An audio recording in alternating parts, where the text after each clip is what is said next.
na pagkakataon na kasi po kami sa pamilya namin limited lang po yung alam namin sa pamilya.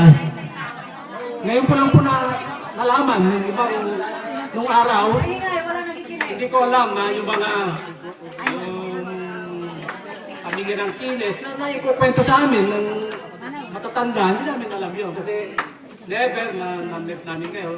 So sa ngayon at least nakabuti yung ganito.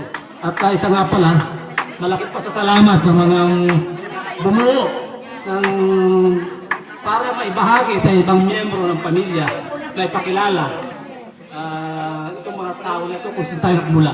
Ang alam ko lang po kasi, sa Laor lang nag-umpisa ang pamilya ng Ora kasi yun lang naman na nababanggit ng matatanda ng araw saka sa Pangasinan. So, although sinasabi nila ganito, hindi ko naman namimik yung mga tao nito. So, sa ngayon, although nakakasyak dahil sa gano'n mong may memoryahin kahit pangalan, hanggang bata, hanggang matatanda. Pero malaking bagay po na pinag-aksayahan ng oras ni Architect Gallardo, yan sila Manong Jobis, si Atin Nani, yung mga Gallardo family. Malaking, at saka kung sino man, yung mga hindi ko pa masyadong kilala.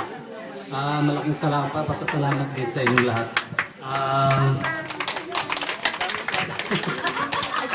Napakatagal ng panahon na maski ang Gallardo, nung nag-aaral kami, nung nakikita.